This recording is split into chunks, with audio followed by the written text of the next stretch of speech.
வணக்கம்டா மாப்பிள்ள தேனியில இருந்து அப்படிங்கிற இந்த டைலாக் நான் சொல்லி ஆகணும். பிகாஸ் இன்னைக்கு நான் தேனியில் இருக்கிற சின்னமன்னூர் அப்படிங்கிற ஒரு ஊரில் என் ஃப்ரெண்ட் ஒருத்தரோட வீட்டு விசேஷத்துக்கு என்ன ஃபோட்டோ எடுக்கிறக்காக புக் பண்ணியிருந்தாங்க. ஸோ அதுக்கு வர வழியில் எனக்கு ஒரு சின்ன சம்பவம் நடந்தது. அதை நான் சொல்லணும்னு நினச்சேன். என்னன்னு கேட்டிங்கன்னா, நான் வந்து ஒட்டஞ்சத்திரத்துலேருந்து தேனிக்கு நான் பஸ் ஏறி வந்துட்டு இருந்தேன்.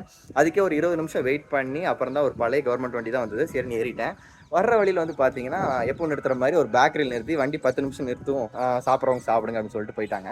சரின்ட்டு நானும் பசிக்குதேன்னு சொல்லிட்டு ஒரு பாதாம் பால் வாங்கி குடிக்கலாம்னு சொல்லிட்டு வாங்கி குடிச்சிட்டு இருந்தேன். குடிச்சிட்டு இருக்கும்போது வந்து பார்த்தீங்கன்னா, ஒரு பையன் கிராஸ் பண்ணும்போது தட்டி விட்டான். ட்ரெஸ்ஸில் சிந்திருச்சு. சரின்ட்டு நான் சைடில் போய் வாஷ் பேசினில் க்ளீன் பண்ணலாம்னு சொல்லிட்டு தண்ணி தொட்டு தொடச்சிட்டு இருந்தேன். தொடச்சிட்டு இருக்கும்போது திரும்பி பார்க்குறேன். அப்பப்போ பார்த்துட்டு தான் இருந்தேன். பஸ் எங்கடான்னு பார்க்குறேன். எங்கடா இங்கேருந்து பஸ்ஸை காணோம் அப்படிங்கிற மாதிரி பஸ் எடுத்துகிட்டு மூவ் ஆகிட்டு இருக்குது. பின்னாடியே நானும் ஓடுறேன். ஓடி போய் அண்ணா அண்ணா நிறுத்துங்க அப்படின்னு கத்துறேன். அங்கே பேக்கில் இருக்கவங்களாம் பார்த்துட்டு அவங்களும் சரி கத்துறாங்க, வண்டி நிறுத்துங்க அப்படின்னு கத்துறாங்க. ஆனால் யார் சொல்லியுமே பஸ்ஸு கேட்கல. அது வாட்டுக்கு மூவ் ஆயிடுச்சு. பின்னாடியே போய் கண்ணு முன்னாடியே போகுது. ஆனால் நிறுத்த முடியல. என்ன பண்ணுறேன் எனக்கு ஒன்றும் புரியல. ஊர் தெரியாத இடம், யாருமே எனக்கு தெரியாது. அங்கே நடு காட்டில் நிறுத்துற மாதிரி அது ஒரே ஒரு பேக்கரி மட்டும் தான் அங்கே இருந்தது. அப்புறம் எனக்கு எப்படி போக போகிறேன்னு ஒன்றும் புரியல. அப்புறம் ஸ்தம்பிச்சு போய் நிற்கும்போது கரெக்டாக ஒரு 40 வயசு இருக்கும் ஒரு அண்ணாவுக்கு. அந்த அண்ணா வந்து ஸ்கூட்டி எடுத்துகிட்டு தம்பி வாப்பா வாப்பா ஏறுப்பா அப்படின்னாரு. சரின்ட்டு எனக்கு அந்த டைமுக்கு எனக்கு நாடோடிகள் சசிகுமார் மாதிரி தான் தெரிஞ்சார். ஏறு போய் பிடிச்சிடலாம் அப்படின்ட்டு கூட கூட்டிகிட்டு போய் அப்படியே வண்டி சேஸ் பண்ணிட்டு போகிறோம். போய் பார்த்தா என்னப்பா பஸ்ஸேவே காணோம், எந்த ஊர் பஸ் பண்ணி எந்த ஊர் போகணும் அப்படின்னா தேனிக்கு போகணும் அப்படின்னேன். சரி வா பிடிச்சிடலாம் அப்படின்ட்டு அவர் வாட்டுக்கு போகிறார். என்ன மோட்டிவேட் பண்ணிட்டு அவர் கூட்டிகிட்டு போனார். போகிற வழியில் பார்த்தீங்கன்னா கரெக்டாக செம்பட்டிங்கிற ஊருக்கு ஒரு 2 கிலோமீட்டருக்கு முன்னாடி வந்து ஒரு பேக்கில் நிறுத்தியிருந்தாங்க.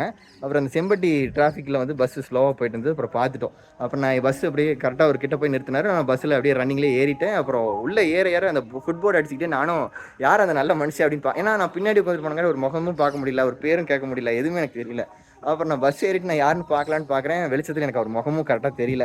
பட் வந்து அந்த டைமில் எனக்கு வந்து முகமே தெரியல, பேரும் தெரியல. ஆனால் நல்ல மனுஷன் இவ்வளோ நல்லா ஹெல்ப் பண்ணியிருக்காரு. எனக்கு ஒரு நன்றி கூட ப்ராப்பராக சொல்ல முடியும்னு நினச்சேன்.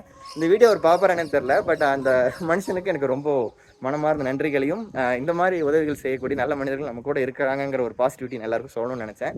அண்ட் இந்த மாதிரி யாராவது அவதிப்பட்டிருந்தீங்கன்னா, ஏன்னா பிகாஸ் வந்து இந்த மாதிரி கவர்மெண்ட் பஸ் நிறுத்ததெல்லாமே வந்து பார்த்தீங்கன்னா பஸ் ஸ்டாண்ட்லேயும் நல்ல ஒரு ஹோட்டல் எல்லாமே இருக்கும். பட் இருந்தாலும் அதுக்கு 1 கிலோமீட்டர் முன்னாடி அவுட்டர்லேயே தான் பேக்கரியில் நிறுத்தி மக்களுக்கும் லேட் பண்ணி விட்றாங்க. சாப்பிட விரும்புகிறவங்க பேக்கரி அந்த பஸ் ஸ்டாண்ட்லேயே நின்று கூட சாப்பிட்டு போயிடுவாங்க. பட் ஆனால் அந்த தேவையில்லாதவங்களுக்கும் நிறைய பேர் அங்கே ஒரு 10 நிமிஷம் எக்ஸ்ட்ராவாக வேஸ்ட் ஆகிற மாதிரி எனக்கு நிறைய டைம் நான் ஃபீல் பண்ணியிருக்கேன். அண்டு நேற்று இந்த ஒரு விஷயம் எனக்கு அனுபவிச்சதுனால ஜஸ்ட் இதை நான் ஷேர் பண்ணணும்னு நினச்சேன். அண்ட் பஸ் எடுக்கிறதுக்கு முன்னாடி எல்லோரும் வந்துட்டாங்களான்னு பார்த்துட்டு எடுத்தாலும் கொஞ்சம் பரவாயில்ல.